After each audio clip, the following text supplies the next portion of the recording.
चलो फिर स्टार्ट करते हैं जो ठीक है। तो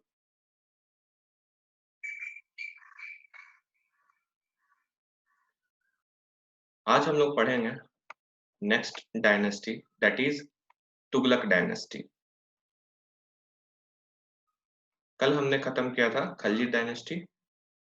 लास्ट में हमने देखा था कि मुबारक शाह खलजी को खुसरो खान मार देता है और खुसरो खान को दीपालपुर का गवर्नर गयासुद्दीन तुगलक खत्म कर देता है और स्टैब्लिश करता है तुगलक डायनेस्टी।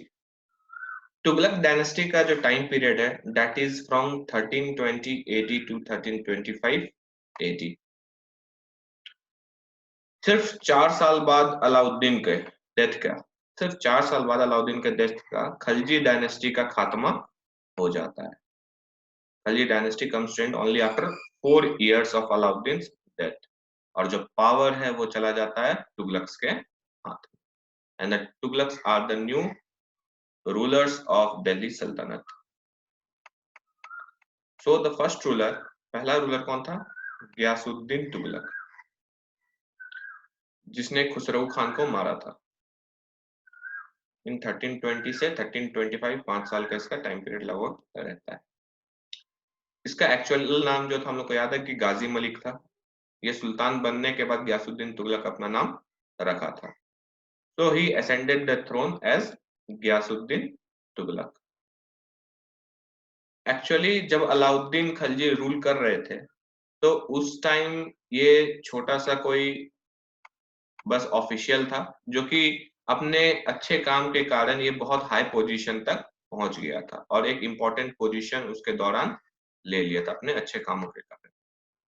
तो जब ये थ्रोन पे आ जाता है तो इसने बहुत सारे एडमिनिस्ट्रेटिव रिफॉर्म्स एंड ऑल लेते हैं। जैसे कि फॉर एग्जांपल जो लैंड रेवेन्यू था, जो लगभग लगभग याद करो खलजी के टाइम 50% आगे तक आ गया था, 50% तक आ गया था। इस लैंड रेवेन्यू को गयासुद्दीन तुगलक क्या करता है, 1/10 से 1/11 तक घटा देता है। ये इतना हो जाता है 50%। क्यों ऐसा काम क्यों किया? क्योंकि ये बिलीव करता था कि अगर स्टेट को कमाना है, अगर गवर्नमेंट जो है उसकी राज्य जो है उसको कमाना है, तो सिर्फ टैक्स बढ़ाने से ही उसका राज्य नहीं कमाएगा। उसका राज्य सिर्फ टैक्स बढ़ाने से ही नहीं कमाएगा। तो इसका सॉल्यूशन क्या है? सॉल्यूशन क्या है कि instead of increasing tax, tax बढ़ाने से अच्छा है कि हम किसानों को सारा सुविधा दे दें जिससे कि उनका प्रोडक्शन बढ़ जाए, जिससे कि उनका प्रोडक्शन बढ़ जाए। और जब प्रोडक्शन बढ़ जाएगा उसका 1/10 1/11 जो लेगा वो काफी ज्यादा होगा। सपोज ये एक लैंड है, इसके ऊपर जो भी प्रोडक्शन होता है बाय द फार्मर्स, ये सपोज लो प्रोडक्शन हो रहा है 10 यूनिट और अलाउद्दीन के टाइम इसके ऊपर टैक्स था 50%, यानी 5 यूनिट का लगभग लगभग टैक्स। और इसका इरिगेशन, इस लैंड का डेवलपमेंट पे कोई ध्यान नहीं दिया जा रहा। लेकिन गयासुद्दीन तुगलक का मानता था कि ये अगर हमको इनकम बढ़ाना तो ये इसको हम क्यों बढ़ाएं, इस 50% को हमको नहीं बढ़ाना है। हम क्या बढ़ाएं, इस यूनिट को बढ़ा दें। ये 10 यूनिट का प्रोडक्शन है यहाँ पे, इसको ही हम 100 यूनिट कर दें, इसको ही 100 यूनिट करके बढ़ा दें, इरिगेशन की तरफ से डेवलपमेंट करके सब कुछ करके 100 यूनिट कर दें। इसका 1/10 1/11 उतना ही मिलेगा जितना 50% में मिल रहा है। तो ये ज्यादा अच्छा है, लोग भी खुश, सब लोग को फायदा इसमें दिखेगा। तो ये था तुम्हारा 1/10 1/11 करके गयासुद्दीन का फॉर्मेशन टैक्स। इसलिए इस प्रोडक्शन को बढ़ाने के लिए उसने बहुत जगह कैनाल्स खुदवाए, कनाल से डिग करवाए। लेकिन अनफॉर्चुनेट ये था कि वो उस कनाल्स को और अपना जो भी उसका सपना था उसको फुलफिल करने से पहले ही उसका डेथ हो गया होता है। ये तो था एग्रीकल्चर के फील्ड में। प्लस बहुत सारा टैक्सेस हम लोग देखे थे जो कि तुम्हारा अलाउद्दीन खलजी लगाए थे, जैसे कि तुम्हारा घराई एंड चराई टैक्स। तो ये घराई और चराई टैक्स को क्या करता है यहाँ पे तुम्हारा एबॉलिश कर दिया जाता है बाय गयासुद्दीन तुगलक। और उसके बदले वो जो पुराना वाला था हक एक खोटी वाला टैक्स, उसको लागू कर देता है। जो अलाउद्दीन खलजी के समय में अलाउद्दीन हटा दिया था हक खोटी और घराई चराई लाया था, इसने रिस्टोर कर दिया हक खोटी और घराई चराई मिटा दिया। He used to conduct and inquire into unlawful jagirs. अब क्या था कि जो लैंड पेमेंट्स जो भी हो रहा था तुम्हारा, अगर कहीं भी हो रहा था, कैश पेमेंट सैलरी दे रहा था अलाउद्दीन लेकिन सोल्जर्स को, तो कहीं कहीं फिर भी चल रहा था कि लैंड में ग्रांट्स दिया जा रहा था। तो कहीं कहीं जो भी जागीर्स था और जो अनलॉफुल था, जो कि लीगली नहीं दिया गया था, उसके ऊपर जागीरदारी लोग कर रहे थे, तो उसको भी खत्म करवाया जाता है गयासुद्दीन तुगलक के द्वारा। प्लस उन्होंने जो पॉलिसी अपनाया, he adopted the policy of expansion, he adopted the policy of expansion, और इसलिए उसने साउथ में जाके वरंगल नाम का जगह भी कैप्चर किया अपने एक्सपेंशन पॉलिसी के तहत। इसलिए तुगलक के टाइम पे जो दिल्ली सल्तनत था, ये क्या हुआ, एकत्रित हो जाता है तुम्हारा बहुत सारे टेरिटरीज को मिला के। सपोज ये इंडिया है, इसका यहाँ पे है, तो इसमें मान लो ये बॉर्डर है इसका तुगलक का, यहाँ पे कुछ कुछ टेरिटरीज है जो कि इंडिपेंडेंट है या फिर पता नहीं कौन रूल कर रहा है एंड ऑल। तो इससे क्या हुआ, तुगलक का जो पावर है ये कंसोलिडेट नहीं हुआ। तुगलक क्या क्या यहाँ से लेके यहाँ तक एरिया जीत गया। तो ये सब जो छुटपुट टेरिटरी था ये सबको एकत्रित हो गया। तो ही कंसोलिडेटेड एंड आउटलाइन टेरिटरी, जो बाहर के टेरिटरीज थे वो सबको अपने डायरेक्ट कंट्रोल में लेते आता है सल्तनत, bring direct control of the सल्तनत।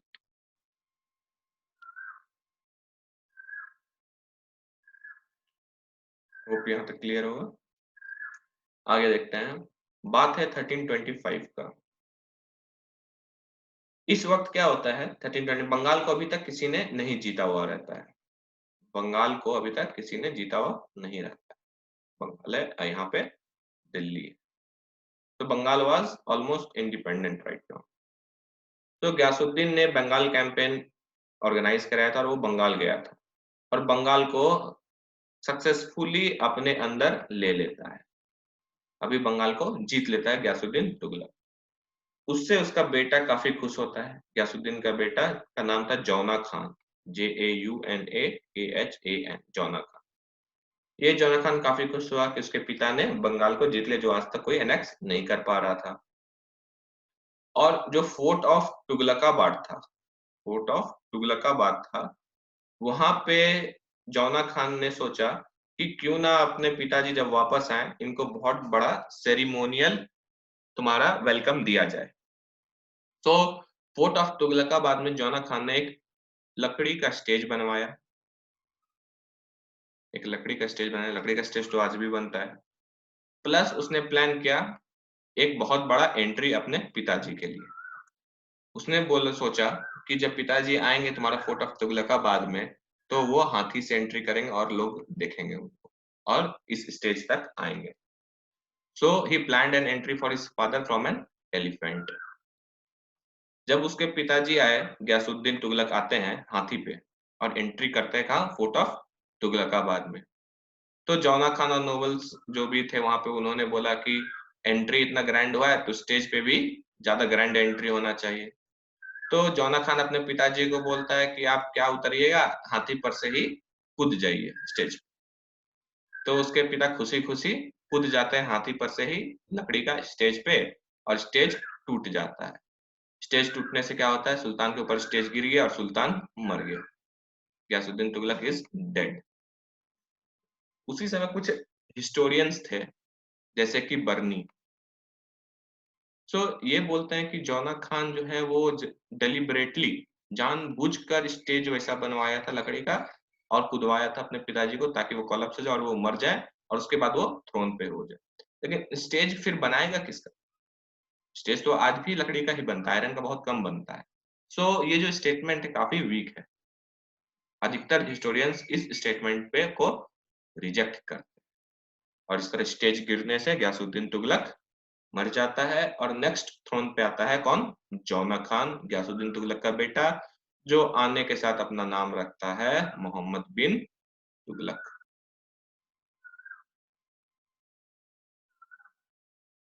यस अनुपम, तुगलकाबाद फोटो बनवाया था वहां। फोर्ट तुगलक से बनवाए थे इसलिए तुगलकाबाद। अब आगे देखते हैं, जौना खान यानी मोहम्मद बिन तुगलक वो आ जाते हैं थ्रोन पे। इनका जो टाइम पीरियड है दैट इज फ्रॉम 1325 टू 1351, यानी काफी लंबा है। तो इनका थोड़ा लंबा हम लोग देखेंगे कि क्या क्या इन्होंने किया, एडमिनिस्ट्रेटिव, एग्रीकल्चर, इकोनॉमी, सब कुछ देखेंगे। सो मोहम्मद बिन तुगलक जब ये प्रिंस थे उस समय ही कुछ एक्सपेडिशंस किया करते थे, जैसे कि डेक्कन के रीजन में गए, वहां पे कॉन्कर किया। जब खलजीज वीक हो गए थे एंड ऑल, 4 साल जो लास्ट का था अलाउद्दीन के बाद, उसी समय बहुत सारा डेक्कन का जो एरिया था ये कॉन्कर कर लेते थे। प्लस खलजीज को ये पे नहीं करना चाहता था कोई भी ट्रिब्यूट एंड ऑल, और अपना इंडिपेंडेंट स्टेटस भी घोषित कर किया था तुम्हारा खलजी के टाइम पे ही मोहम्मद बिन तुगलक ने। तो जो रीजन है तेलंगाना का वो भी जीत लिया गया था। उसको डिवाइड कर दिया इन्होंने बहुत सारा एडमिनिस्ट्रेटिव यूनिट्स में, और अपने सल्तनत का पार्ट बना लिया था तुगलक, मोहम्मद बिन तुगलक।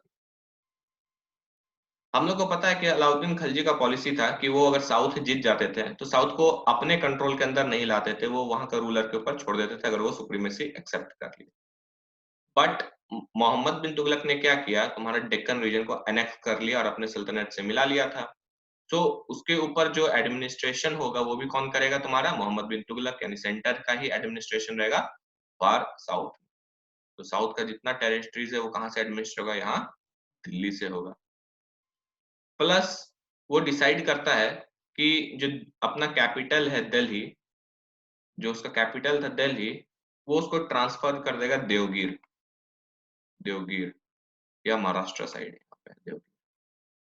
और यहाँ पे ट्रांसफर करके देवगिर का नाम चेंज करके इस कैपिटल का नाम रखता है Daulatabad. Devagiri name changes to Daulatabad. क्यों? क्योंकि अब उसका रीजन साउथ भी था प्लस नॉर्थ भी था। तो वो सोचा क्यों ना बीच का एरिया को कैपिटल बनाया जाए और नॉर्थ पे भी राज करो एंड साउथ पे भी अच्छा कंट्रोल रहेगा। दोनों तो दोनों के ऊपर कंट्रोल करना चाह रहा था, नॉर्थ को पूरा कंट्रोल करना चाह रहा था यहीं से। तो ऐसा कुछ उसका आइडिया था मोहम्मद बिन तुगलक का। आगे देखते हैं। इसी बीच बंगाल में जो नोबल्स थे, बंगाल में जो नोबल्स थे वो लोग अपने सुल्तान, यानी जो बंगाल के सुल्तान थे उसके खिलाफ काफी डिस्कंटेंट, उससे अच्छे संबंध नहीं थे नोबल्स के और सुल्तान के बंगाल के। सो नोबल्स बोलते हैं थे कि तुगलक को कि आप आओ और इन्वेड करो बंगाल में। सो आर्मी ऑफ बंगाल भी हार जाता है इनके आगे, और कोई उनका एक आदमी रहता है नसीरुद्दीन, एक नोबल ही रहता है जिसको बंगाल के थ्रोन पे बैठा दिया जाता है बाय मोहम्मद बिन तुगलक।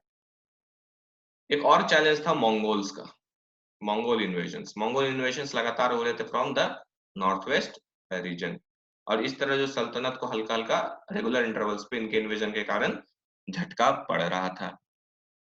सो मोहम्मद तुगलक डिसाइड करते हैं क्यों ना अपना जो फ्रंटियर है, ठीक है, फ्रंटियर मतलब तुम्हारा बॉर्डर वाला पार्ट, उसको सुरक्षित किया जाए, उसको सिक्योर किया जाए। सो व्हाट ही डिड कि उसने लाहौर, कालानूर, पेशावर, ये सब जो जगह है को जीत लेते हैं, पूरा नॉर्थ वेस्ट फ्रंटियर को जीत लेते हैं और अपने एडमिनिस्ट्रेटिव कंट्रोल के अंदर लेते आते हैं, ताकि मंगोल्स को दूर पे ही रोक दिया जाए। प्लस सुल्तान जो है नॉर्थ वेस्ट में ही एक कराचील कैंपेन करता, कराचील हिमाचल वाला जगह, और कांधार जो तुम्हारा अफगानिस्तान वाला जगह है, इस जगह इन्वेजन का प्लान करते ताकि नॉर्थ वेस्ट फ्रंटियर जो है तुम्हारा सुरक्षित रह सके। लेकिन यहाँ पे पहला अटेम्प्ट में वो सक्सीड नहीं करते हैं, पहला अटेम्प्ट में जो कराचील कैंपेन रहता है ये फेल हो जाता है। प्लस ये वाला इलाका जो था कांधार कराचील, ये वाला जो नॉर्थ वेस्ट वाला पूरा इलाका था, इसको खतरा था चाइनीज इन्वेजन से भी, चाइना भी लगातार इन्वेड करने का कोशिश कर रहा था। सो वो सेकंड अटेम्प्ट लेता है तुम्हारा हिमाचल प्रदेश वाला इलाका में कराचील कैंपेन करने का।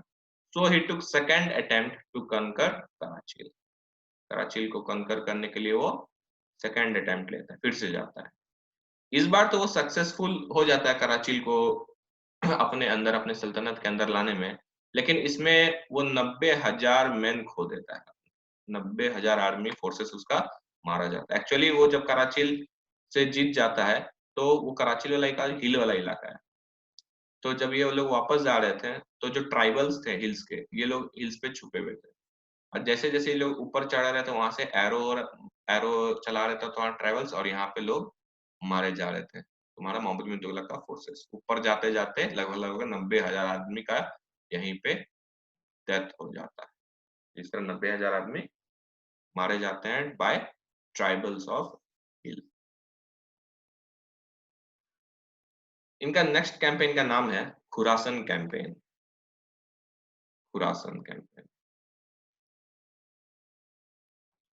सो एक्चुअली जो सेंट्रल एशिया वाला इलाका था, ये चाहते थे कि अगर इनको चाइनीज और मंगोल से सुरक्षित रहना है और ये सब उनको उनका जो सल्तनत खुद का है वो सेफ गार्ड हो जाए, इससे पहले मंगोल और चाइनीज इंडिया की तरफ आए, तो वो जो सेंट्रल एशिया वाला इलाका जो रूट है जो कि चाइनीज और सेंट्रल एशिया वालों को जो मंगोल्स है वो जिससे इंडिया घुसेंगे, क्यों ना इस इलाका में ऐसा रूलर को बैठा दिया जाए, सेंट्रल एशिया वाले इलाका में ऐसा रूलर को बैठा दिया जाए कि वही शक्ल तुम्हारा चाइनीज और मंगोल से लड़ ले, और वो इंडिया का फ्रेंडली रूलर होना चाहिए, तभी ऐसा हो पाएगा। So he thought that central Asia must be ruled by friendly rulers, और तभी जाके भारत जो है सुरक्षित हो पाएगा, सेफगार्ड तुम्हारा फॉरेन अटैक्स। प्लस वो जो अफ्रीका वाला पार्ट था, अरब वाला पार्ट था, इजिप्ट, इजिप्ट यहाँ पे, तो वो चाहता था कि जो इजिप्ट का जो राजा है वो एक जर्मा सरियर नाम का सुल्तान वहां पे आए, जर्मा सरियर नाम का सुल्तान आए इजिप्ट में। तो उसने एक संधि कर लिया जर्मा सरियर से, ठीक है हम आपको मदद करेंगे ये करने में, और उसने 3 साल का पैसा एडवांस में पे कर दिया था तुम्हारा जर्मा सरियर को कि आप अपना सब कुछ बिल्ड करो यहाँ पे, जो भी आपको चाहिए लड़ाई करने के लिए इजिप्ट में अपना स्थापन करने के लिए। प्लस 3,70,000 नया आर्मी को भी रिक्रूट कर लिया था, ताकि जो इजिप्ट के अगेंस्ट कॉम्पिटिटर्स है जो इसको कॉम्पीट करेंगे जर्मन सरियर को यहाँ, उसके अगेंस्ट ये 3,70,000 आर्मी भेजेगा मोहम्मद बिन तुगलक, और उसके कॉम्पिटिटर से लड़ेगा। लेकिन क्या होता है, कुछ ऐसा पॉलिटिकल सिचुएशन होता है इजिप्ट में कि बिना ये सब तामझाम के जर्मा सरियर जो है तुम्हारा अपना ही एफर्ट से सुल्तान बन जाता है, तो उसका ये आर्मी वेस्ट, ये साल वेस्ट, ये उसका एडवांस वेस्ट, सब पानी में।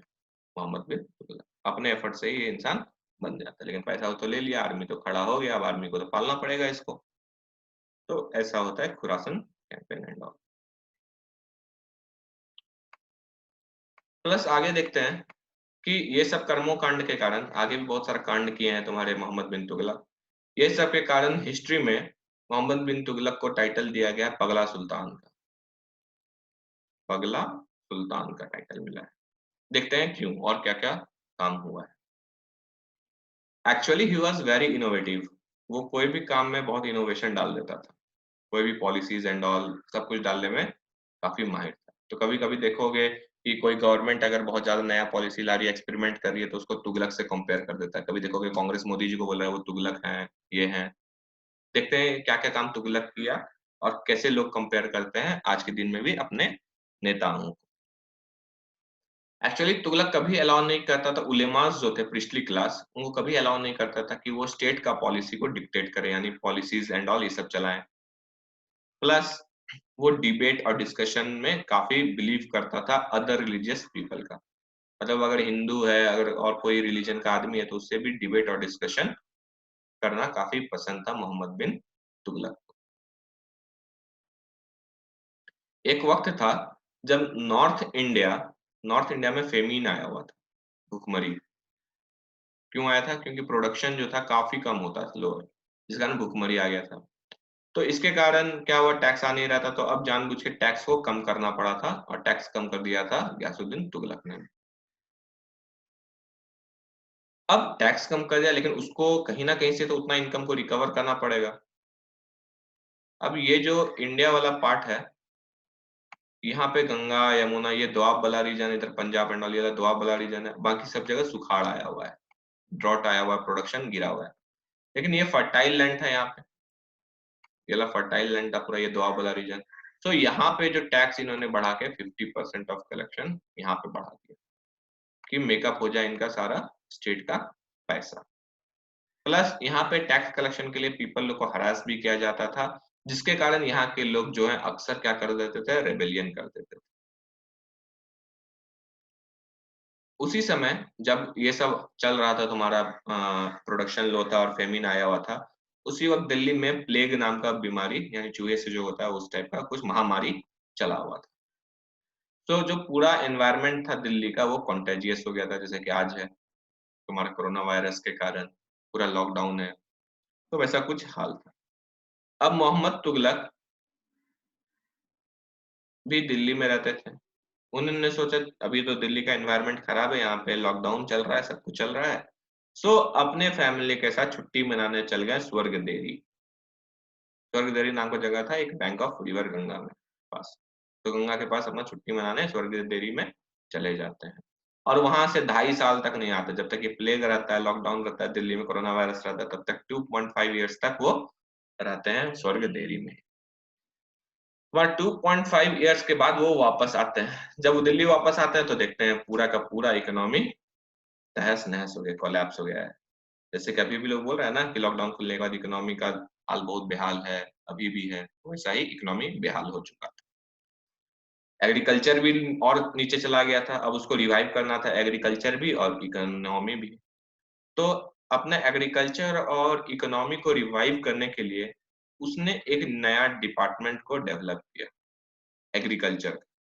इस डिपार्टमेंट को बोला गया दीवान ए कोही। दीवान ए कोही। इस डिपार्टमेंट का जो प्राइमरी फंक्शन था वो क्या था कि जो एग्रीकल्चरलिस्ट है, जो फार्मर्स है, उनको लोन देना, एग्रीकल्चर लोन देना। इसको कहा जाता था जक्कावी या सोनधर। जक्कावी है सोनधर यानी एग्रीकल्चर लोन देने वाला डिपार्टमेंट था तुम्हारा ये, दीवान ए कोही। प्लस उन्होंने आमिल्स नाम का ऑफिशियल भी अपॉइंट किया, जो कि इन्वेस्टमेंट को देखे, एग्रीकल्चर में अच्छा इन्वेस्टमेंट हो रहा है कि नहीं हो रहा है, इस टाइप का, और कोई करप्ट प्रैक्टिसेस एंड ऑल ये सब देखने के लिए। लेकिन यही आमिल जो है यही करप्ट हो जाते हैं। प्लस इनके पास कोई एक्सपीरियंस नहीं था ऐसा कोई काम करने का, और जो भी पैसा स्टेट से आता था इनके पास एग्रीकल्चर डेवलपमेंट के लिए, वो उसमें एग्रीकल्चर में नहीं लगाते थे, अपने पॉकेट में रख लेते थे करप्शन के कारण।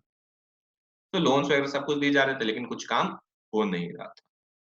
प्लस ये जो लोन्स दिया जा रहा था वो क्यों दिया जा रहा था, अगर कहीं का क्रॉप, ठीक है, सुखाड़ के कारण फेल कर जाता, फेल्योर्स हो जाता है, और वहां पे अगर किसी जगह पे सीड चाहिए अनाज उगाने के लिए, कल्टीवेशन के लिए, तभी लोन मिलता। तो ये सब था थोड़ा एग्रीकल्चर में और उनका मार्केट।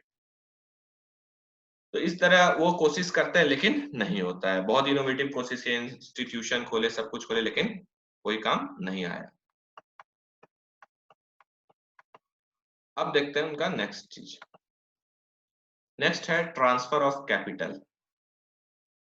उन्होंने अपना कैपिटल ट्रांसफर किया था, उसके पीछे क्या क्या हुआ, क्या रीजन था, ये देखते हैं। ये one of the controversial measures है। जिस तरह डिमोनेटाइजेशन है ना एक कंट्रोवर्शियल, उसी तरह ट्रांसफर ऑफ कैपिटल इनके टाइम का सबसे बड़ा कंट्रोवर्शियल मेजर था मोहम्मद बिन तुगलक का। इन्होंने अपना कैपिटल दिल्ली से दौलताबाद शिफ्ट कर दिया, याद करो शुरू में ही बताया था, देवगिर जिसको दौलताबाद शिफ्ट कर दिया। सो कुछ हिस्टोरियंस बहुत सारे रीजन देते हैं, कुछ हिस्टोरियंस अलग रीजन देखते हैं। तो तीन जो द मोस्ट प्रोबेबल रीजन है वो हम लोग पढ़ते हैं, देखते हैं क्या तीन कारण था, या फिर इनमें से कोई एक भी कारण हो सकता है या तीनों हो सकता है। ये हिस्टोरियंस को छोड़ देते हैं खोजने के लिए, हम लोग तीनों पढ़ते हैं। अगर बर्नी का माने हिस्टोरियन, तो 1326-27 के अराउंड सुल्तान ने अपना कैपिटल डेक्कन में शिफ्ट कर दिया था। क्यों? क्योंकि वही वाला कारण, वो सेंट्रली लोकेटेड था और यहाँ से नॉर्दर्न रीजन और साउदर्न रीजन दोनों पे इनका कंट्रोल हो सकता था, अगर बर्नी का माने तो। वहीं दूसरे हिस्टोरियन थे इब्ने बतूता।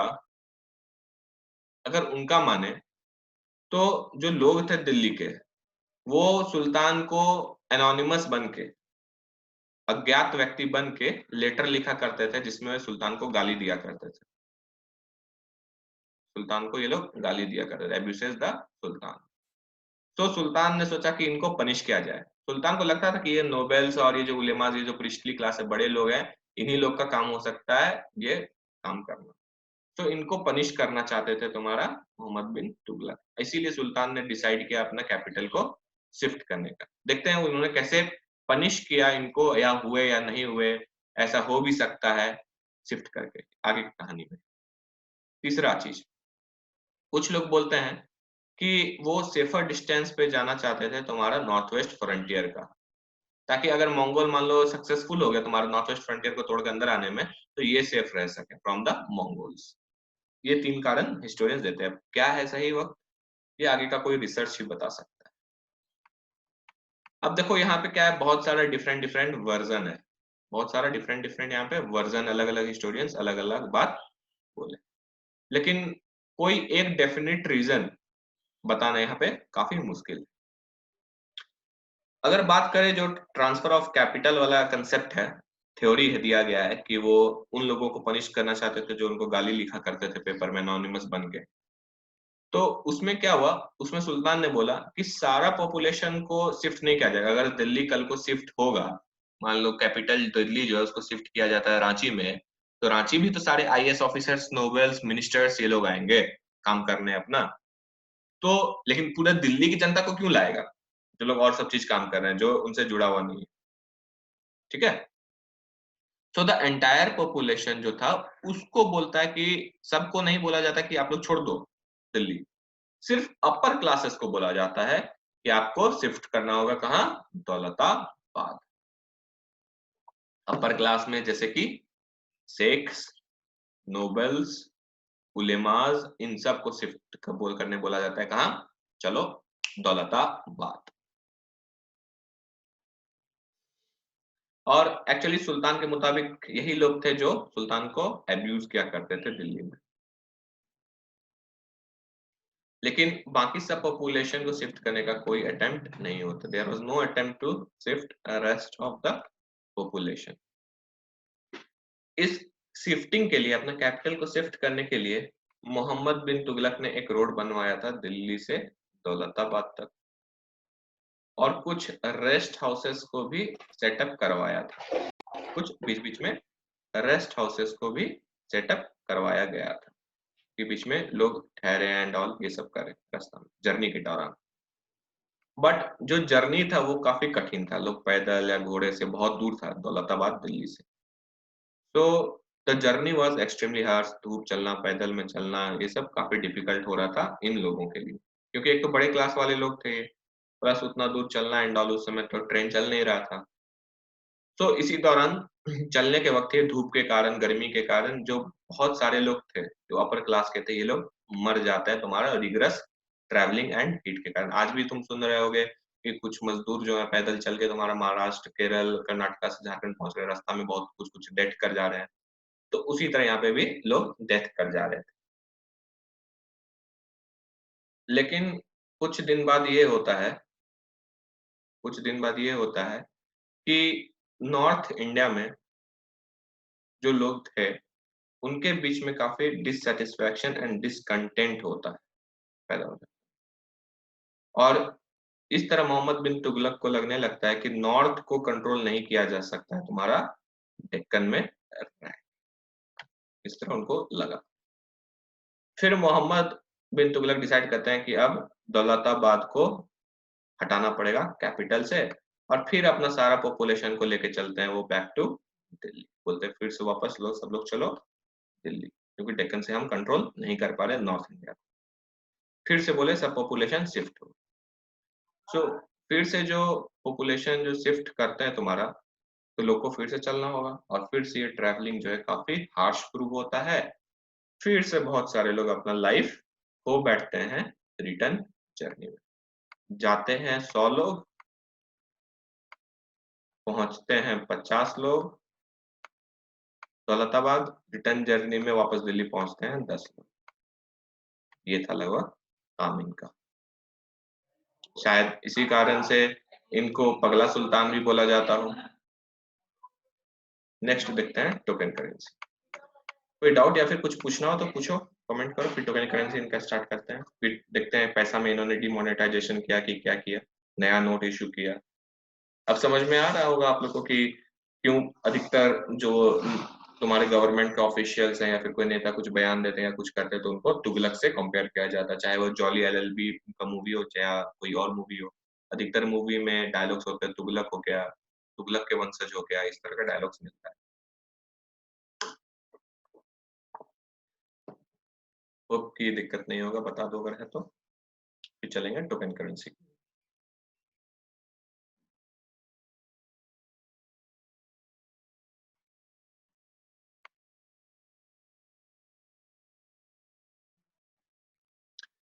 ठीक है, लगता है नहीं है आप लोग को दिक्कत। चलते हैं टोकन करेंसी। ये भी दूसरा कंट्रोवर्शियल प्रोजेक्ट था तुम्हारा मोहम्मद बिन तुगलक के द्वारा। इन्होंने टोकन करेंसी इशू किया। टोकन करेंसी क्या होता है? टोकन क्या होता है? जैसे आज जो हम लोग नोट यूज करते हैं, कॉइन्स यूज करते हैं, ये भी एक टोकन करेंसी है। ये दिया गया तुमको कि गोल्ड और जो सिल्वर है, बुलियंस है, वो तो अब हर जगह लेके नहीं जा सकते, उसका वैल्यू ज्यादा है, तो उसके जगह एक टोकन करेंसी हम लोग मार्केट में चला रहे हैं। ये टोकन करेंसी हम लोग चला रहे हैं, वो ये टोकन करेंसी। अगर बर्नी का माने तो सुल्तान ने ये जो टोकन करेंसी इशू किया कि गोल्ड और सिल्वर नहीं चलेगा कॉइन, उसके बदले अपना एक कॉपर ऊपर का कॉइन लगा दो।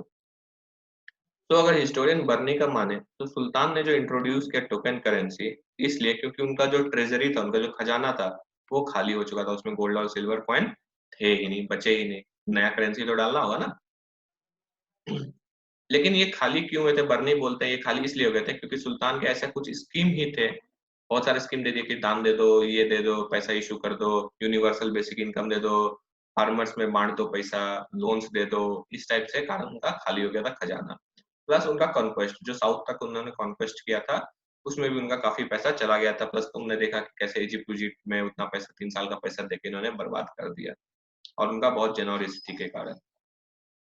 कुछ हिस्टोरियंस ऐसा ओपिनियन रखते हैं कि उनके पास जो है वही सिल्वर का शॉर्टेज उस समय चल रहा था पूरे विश्व में, पूरे विश्व में सिल्वर का कमी पड़ गया था, और इसी क्राइसिस के कारण इंडिया में भी क्राइसिस था तुम्हारा सिल्वर एंड गोल्ड का। इसलिए सुल्तान को मजबूरी में क्या करना पड़ा, एक कॉपर कॉइन इशू करना पड़ा सिल्वर कॉइन के जगह।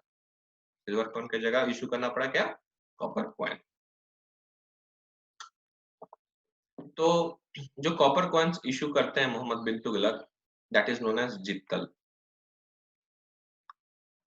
इसको रिप्लेस करके सिल्वर कॉइन, सिल्वर कॉइन याद करो टंका, उसको रिप्लेस करके मोहम्मद बिन तुगलक क्या लाते हैं? जित्तल लाते हैं, जो कि कॉपर कॉइन था। प्लस ये बोलते हैं कि jital should be accepted as equivalent to the tanka, मतलब जो वैल्यू तुम्हारा सिल्वर कॉइन का था वही वैल्यू कॉपर कॉइन का होगा। ये कैसे? जो वैल्यू 10 ग्राम गोल्ड का होगा वही 10 रुपया नोट का होगा? ऐसा हो सकता है? नहीं हो सकता है। लेकिन इन्होंने क्या बोला, अगर 10 ग्राम का सिल्वर है और तुमको हम टोकन करेंसी कॉपर कॉइन 10 रुपया का दे रहे हैं, तो ये सिल्वर का 10 रुपया और ये तुम्हारा जो कॉपर का 10 रुपया, दोनों बराबर है। हाँ, तो सो यहाँ पे क्या हुआ, उन्होंने ऑर्डर किया क्या कि jital should be accepted as equivalent to the tanka. But यहाँ पे एक दिक्कत था कि ये जो आइडिया था टोकन करेंसी का, ये बिल्कुल नया था इंडिया में, बिल्कुल नया था। आज तो हम लोग एक्सेप्ट कर लेते हैं, आज तो हम लोग token currency notes and coins ये सब एक्सेप्ट कर रहे हैं, लेकिन उस वक्त ये बिल्कुल ये आइडिया नया था। क्यों? क्योंकि ये इनोवेटिव था, इसलिए नया आइडिया भी था उस समय। And it was difficult for traders and common people to accept token currency. तो जो ट्रेडर्स थे और कॉमन पीपल थे, उनके दिमाग में यही चल रहा था, ये 10 रुपया का सिल्वर और 10 रुपया का कॉपर बराबर कैसे? तो ये लोग एक्सेप्ट करना नहीं चाह रहे थे कॉपर कॉइन को instead of silver coin. Plus जो इनकी सरकार थी मोहम्मद बिन तुगलक की, इन्होंने कोई मेजर नहीं लिया गया प्रॉपर कि नकली जो सिक्का है वो भी छाप सकते थे लोग। इंडिया वाले तो कुछ भी कर सकते हैं, वैसा नकली सिक्का भी लोग छाप सकते थे तुम्हारा। और इस चीज को चेक करने के लिए मोहम्मद बिन तुगलक ने कोई प्रॉपर एक्शन नहीं लिया हुआ था। और इस तरह बहुत सारे लोग क्या कर रहे थे, अपने घर पे ही टोकन करेंसी को बना रहे थे। ये बात बर्नी ने कहा है कि people began to mint token currency in their house. वो जो टोकन करेंसी था अपने घर में ही लोग मैन्युफैक्चर करने लगे थे।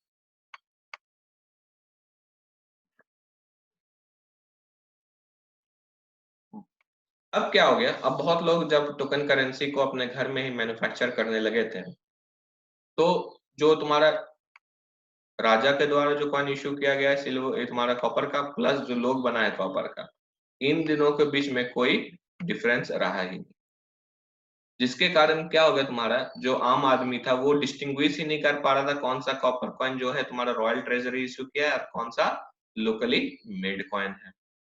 अब ये सब चीज सुल्तान को पता चला, ये सब मेरे किंगडम में चल रहा है। अब मजबूरन में उसको क्या करना पड़ा, सारा टोकन करेंसी को विड्रॉ करना पड़ा और बोला उन्होंने कि केवल ओरिजिनल करेंसी को ही रिप्लेस करेंगे, स्टेट जो है केवल ओरिजिनल करेंसी को ही रिप्लेस करेगी। प्रॉब्लम क्या हुआ है, मोहम्मद बिन तुगलक साहब हैं, यहाँ पे बहुत सारे लोग हैं। अब हो सकता है इन 3 लोगों के पास असली वाला हो, ये 3 लोगों के पास नकली वाला हो। इन्होंने तो बोले कि हम असली वाला कन्वर्ट करेंगे, तो ये 3 वाले लोग लेके जाएंगे असली वाला कॉइन, कन्वर्ट होगा, लेकिन ये 3 वाला लोग जाएंगे लेके तो नकली कॉइन साबित होगा, इनके पास कुछ नहीं बचेगा, ये गरीब हो जाएंगे। तो मजबूरन में, और प्लस इनके पास भी ये प्रॉब्लम उठ गया कि ये खुद आइडेंटिफाई नहीं कर पा रहे थे कि कौन असली है कौन नकली है। तो इस तरह जितना नकली वाला भी कॉइन है वो भी चला गया और जितना तुम्हारा असली वाला भी कॉइन है वो भी लगभग इनके पास वापस ट्रेजरी में चला गया। तो इससे क्या हुआ, अगर इश्यू किए हो ये 10 कॉपर कॉइन तो वापस आ रहा है इनके पास 100 कॉपर कॉइन। तो जब वापस ले और वापस से सिल्वर और गोल्ड कॉइन्स इशू करेंगे तो इनको कितना इशू करना होगा, 10 तो इशू नहीं कर सकते हैं क्योंकि लोगों ने तो 100 दिया, हर एक को देना होगा, तो 100 उससे ज्यादा और इशू करना पड़ेगा। तो ये प्रॉब्लम हो गया था यहाँ पे। तो इट वाज लाइक डिमोनेटाइजेशन। तब डिमोनेटाइजेशन टाइम मोदी साहब को भी कांग्रेस वाले बोल रहे थे तुगलक। उसके बाद देखते हैं मोहम्मद बिन तुगलक ने कुछ और कैंपेन किया, बहुत जगह रिवोल्ट्स हो रहे थे, तो उस रिवोल्ट्स को पर्सनली ये जाके तुम्हारा सप्रेस करते थे। लेकिन ये जो सिंध का रिवोल्ट था, वहां से जब वो जीत के वापस आ रहे थे उस रिवोल्ट को सप्रेस करके आ रहे थे, वो वहां पे वो बीमार पड़ जाते हैं। ही वाज इल इन सिंध। और एक जगह का है ठट्टा नाम का जगह जहाँ पे उनकी मृत्यु हो जाती। सुल्तान के मृत्यु के बाद कहा जाता है, ऐसे लोग कहते हैं और बहुत सारे हिस्टोरियंस कहते हैं कि सुल्तान गॉट लिबरेटेड फ्रॉम पीपल, सुल्तान को छुटकारा मिल गया उनके लोगों से और लोगों को छुटकारा मिल गया सुल्तान से। Sultan got liberated from people and people from the sultan. उसके बाद जो थ्रोन पे आते हैं वो एक्चुअली इनके कजिन होते हैं, फिरोज शाह तुगलक ही असेंड्स द। फिरोज शाह तुगलक में जाने से पहले कोई डाउट है तो पूछ लो, या कुछ चाहते हो फिर से एक्सप्लेन करना मोहम्मद बिन तुगलक में, तो आई विल डू इट।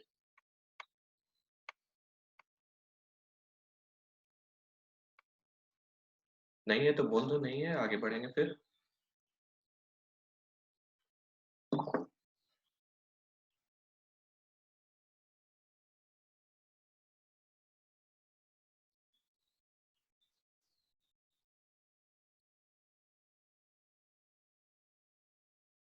नहीं, ओके देन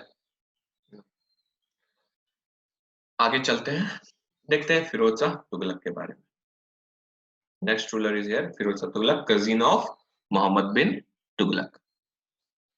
इनका जो टाइम पीरियड होता है दैट इज 1351 टू 1388।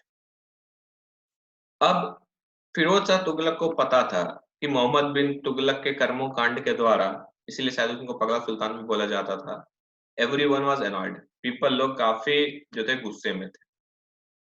अब इनको फॉलो करना था एपीजिंग पॉलिसी, सबको खुश करने वाला पॉलिसी अपनाए। कैसे खुश करेंगे, जितने भी नोबल्स थे या ऑफिसर्स थे सबको बोला कि अब आपका ऑफिस क्या हुआ, हेरिडिटरी। अगर कोई आईएएस है उस समय का, मान लो ऐसा है ऑफिसर, तो उसका बेटा भी पढ़े चाहे नहीं पढ़े, हेरिडिटरी पोस्ट हो गया, उसका बेटा भी आईएएस। तो खुश, सब खुश, हेरिडिटरी हो गया पोस्ट। तो ऐसा काम इन्होंने किया, he made all the offices hereditary. Plus weekly allowances मिलता था, हर वीक में पैसा मिलता था सन एंड डॉटर ऑफ नोबल्स को, स्कॉलरशिप के जैसा। प्लस इन्होंने बोला कि जो स्टेट है जैसा भी वो लोग गवर्न करेंगे वो शरिया लॉ के अकॉर्डिंग होगा और सारा टैक्सेस भी शरिया लॉ के जैसा ही इम्पोज होगा। तो सारे मुस्लिम्स खुश, सारे नोबल्स जो इनमें मुस्लिम्स लोग हैं, इस्लाम वाले लोग सब खुश। हिंदू को खुश करके क्या करेंगे, मेन तो है इनको खुश करना। सो शरिया लॉ के अकॉर्डिंग कुछ टैक्सेस और कुछ स्टेट में गवर्न होना शुरू हो जाता है। शरिया लॉ के अकॉर्डिंग एक टैक्स है खरज। So actually land revenue tax on non Muslims को कहते हैं खरज। जो नॉन मुस्लिम्स है ऑब्वियसली हिंदू क्रिश्चियन जो लोग हैं तो उनको टैक्स देना होगा अपना लैंड रेवेन्यू टैक्स। अपने लैंड पे जो भी रेवेन्यू कर रहे हैं ये लोग उनके ऊपर टैक्स देना होगा, सिर्फ नॉन मुस्लिम्स। दूसरा था जकत। ये zakat tax was 2.5% of income that was paid by Muslims as religious tax. एक मुस्लिम है, ये कुछ कमाता है, ये कुछ कमाता है, इसका कमाई का बस 2.5% उसको देना है एज ए रिलीजियस टैक्स, ताकि आपको इस्लाम का धर्म का जो है प्रोत्साहन और ये सब तुम्हारा प्रमोशन वगैरह हो जाए। जो तीसरा टैक्स था वो था उशरफ, USHRAF, उशरफ। This is tax levied on gross production of lands belong to Muslims. जो मुस्लिम्स हैं उनका जो ग्रॉस प्रोडक्शन होगा उसके ऊपर जो टैक्स लगेगा उसको उशरफ। नेक्स्ट था हर ए शरब, हर ए शरब।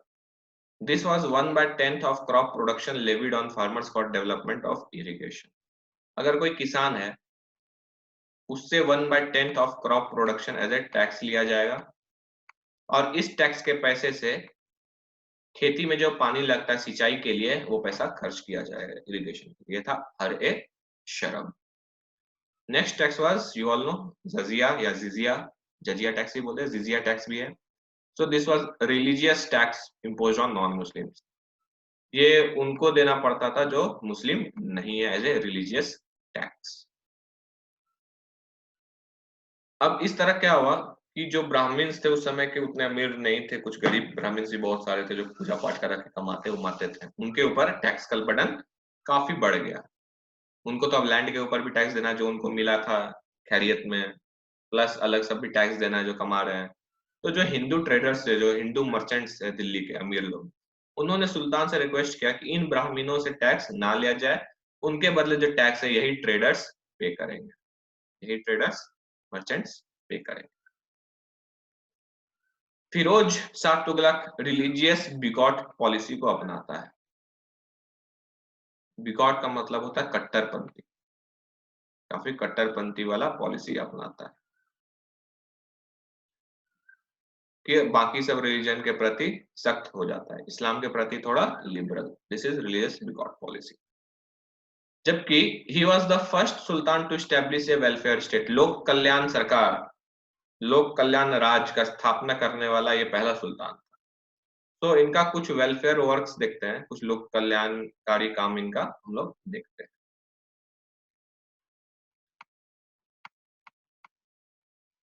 पहला था इन्होंने कंस्ट्रक्ट करवाया था दीवान ए खैरात। कंस्ट्रक्ट नहीं, ये था एक तरह का पॉलिसी, दीवान ए खैरात।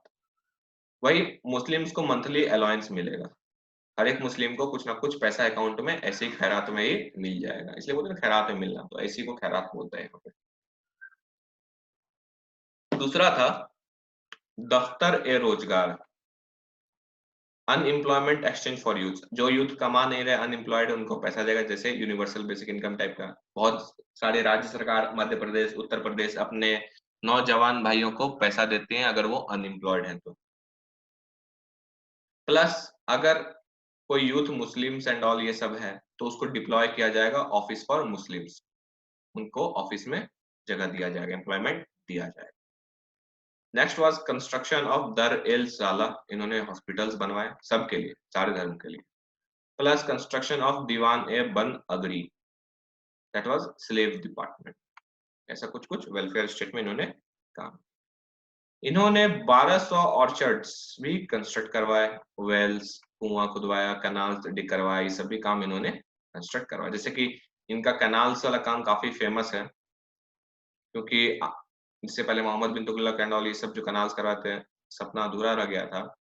तो एक सतलज से घाघर नदी हरियाणा तक बनवाया कैनाल, जमुना नदी से हिसार तक, मांडवी से हंसी तक और घाघर से ईरानी तक, ये सब कुछ फेमस कैनाल्स इन्होंने डिग करवाए। अगर बात किया जाए as a warrior, as a warrior. so as a warrior he was not successful. वो कोई बड़े योद्धा फिरोज शाह तुगलक नहीं थे। एक्चुअली उनके अंदर कोई भी नया टेरिटरी ऐड नहीं हुआ था तुम्हारा दिल्ली सल्तनत में। जो था पहले से मोहम्मद बिन तुगलक के समय से वही था। लेकिन ये किसी भी तरह बहुत कोशिश करके जो अपना एरिया है उसको इंटैक्ट रखते हैं, उसको नहीं खोते हैं, बहुत एफर्ट लगा के। जो है सो है, स्टेटस को मेंटेन। इन्होंने 2 कैंपेन लीड किया था। इन्होंने कोशिश किया था कि अपना वॉरियरशिप दिखाया जाए। बंगाल को जाके, बंगाल में फिर से इंडिपेंडेंट घोषित हो गया था एंड ऑल ये सब, तो बंगाल को कैप्चर करने के लिए बंगाल कैंपेन इन्होंने। ये बंगाल के रूलर थे हाजी इलियास। हाजी इलियास। हाजी इलियास का जो किला था वो मड का किला था, मिट्टी का किला था इनके पास। लेकिन फिरोज शाह तुगलक इस मिट्टी के किला को भी नहीं गिरा पाते हैं। इस मिट्टी का किला का नाम था फोर्ट ए इकदाला। फोर्ट ए इकदाला, ए मड फोर्ट। अब फिरोज शाह काफी फ्रस्ट्रेशन हो गया, ईगो पे लग गया कि हम ऐसे हार गए। तो इस फ्रस्ट्रेशन को छुपाने के कारण वो क्या किए, वो चले जाते हैं पुरी। पुरी में है हमारा फेमस जगन्नाथ टेम्पल। वो तो वहां पे तो कोई सुरक्षा होगा नहीं उतना, जेटी में। और ये वहां पे जाके पूरा लूट लेते हैं जगन्नाथ टेम्पल को, अपना फ्रस्ट्रेशन को छुपाने के लिए। Jagannath temple is now looted by Firoz Shah Tughlaq. बहुत पैसा था मंदिर में, सब लूट लेते थे ये लोग। सो चलते हैं आज के लास्ट टॉपिक पे। फोर्थ इज, इनके डेथ के बाद आते हैं next Naziruddin Mahmud. Next ruler is Firoz Shah Tughlaq के बाद नजीरुद्दीन महमूद। 1394 से 1412 पे इनका रीन रहता है। तो इनके समय, और तुम देख ही रहे हो कि फिरोज शाह तुगलक जो है काफी वॉरियर नहीं थे। काफी कोशिश करने के बाद भी वो बंगाल उंगाल नहीं जीत पाए एंड ऑल। प्लस वो उनका जो ऑलरेडी एरिया था उसमें भी काफी एफर्ट उनको लगाना पड़ रहा था ताकि उस सारे एरिया को अपने में मिलाकर रख सके। तो उनके मरने के बाद तो और वीक हो गया, और इस तरह दिल्ली का जो पोस्ट था, जो थ्रोन द दिल्ली सल्तनत का, वो काफी कमजोर हो जाता है during the successors of Firoz Shah. Firoz Shah के सक्सेसर्स काफी नालायक होते हैं और इन सारे जगहों को इंटैक्ट नहीं रख पाते हैं। नजरुद्दीन महमूद जो था, नजीरुद्दीन महमूद जो था, he was the last ruler of dynasty.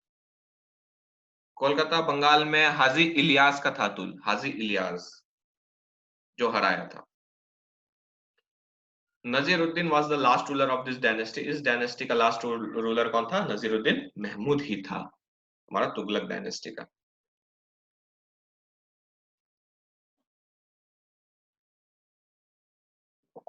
Turkish, तो अभी तो टर्किश। अफगान्स आएंगे जब तुम्हारा लोदी हम पढ़ाएंगे, तब आएंगे अफगान्स। जो इनका नजरुद्दीन का जो तुम्हारा ये लास्ट रूलर था तुम्हारा इस तुगलक डायनेस्टी का, एक्चुअली इसका जो अंत होता है वो होता है तिमूर के कारण। तिमूर के कारण। इनका पूरा नाम है तिमूर लंग। Timur lung. इसका बेटा का नाम है तिमूर। कमेंट में बताओ। तो तिमूर का इन्वेजन होता है 1398 में, भारत पे आक्रमण होता है तिमूर का। तिमूर का आक्रमण होता है। सही में तो सैफ अली खान और तुम्हारा करीना कपूर खान का बेटा का नाम है तिमूर। इसीलिए कंट्रोवर्सी शुरू हुआ था कि तिमूर क्यों नाम रखा, जबकि वो एक दरिंदा था जो आया था भारत को लूटने के लिए। तो तिमूर का यहाँ पे क्या होता है, अटैक होता है 1398 में इंडिया पे। और इस तरह पूरा जो सल्तनत है ये तितर बितर हो जाता है तुम्हारा तुगलक वंश का। तिमूर आके पूरा लूट पाट मचाता है, बुचरिंग करता है तुम्हारा पंजाब वाला इलाका में। ये सब काम तिमूर का। तिमूर का ही सक्सेसर बाबर है एक्चुअली। बताएंगे कैसे, किस तरह है ये सक्सेसर, कौन सा जनरेशन का है सक्सेसर, ये सब बाबर में बताएंगे हम। बस इतना याद रखो कि तिमूर का ही सक्सेसर था Babur. Timur looted and captured Punjab. Punjab capture कर लिया, दिल्ली पे भी को भी पूरा तितर बितर कर दिया। देखते हैं यहाँ पे कैसे तुगलक वंश खत्म हो जाता है। 1412 तक तुगलक का वंश इज एंडेड, खत्म हो गया होता है। अब जो तुगलक वंश का जो सल्तनत था दिल्ली का, वो काफी स्मॉल टेरिटरी में ही कन्फाइन हो जाता है नॉर्थ इंडिया में, क्योंकि काफी वीक हो गए हैं। तो बाकी सब जो रीजन थे वो लोग क्या बोलते हैं कि अब हम इंडिपेंडेंट हो गए, अब हम का बात नहीं मानेंगे। जैसे कि ईस्ट में बंगाल, उड़ीसा, ये सब कंप्लीट ऑटोनॉमी हो गया। वो जानते ही नहीं थे दिल्ली सल्तनत कौन है भाई, अपना सब कुछ राज चल रहा था, अपना सल्तनत उनका चल रहा था। प्लस ईस्टर्न यूपी और लार्ज पार्ट्स ऑफ बिहार, यहाँ पे भी नए किंगडम्स आ गए, जैसे कि सरीक्स नाम का किंगडम हमारा बिहार और यूपी वाला इलाका में इमर्ज होता है, नया किंगडम। ऊपर वाला वीक है तो नीचे छोटे छोटे, हमेशा से तुम देखते आ रहे हो एंशिएंट में भी कि ऊपर वाला जहां वीक हुआ नीचे वाले इंडिपेंडेंट होके अपना ही किंगडम शुरू कर देते थे।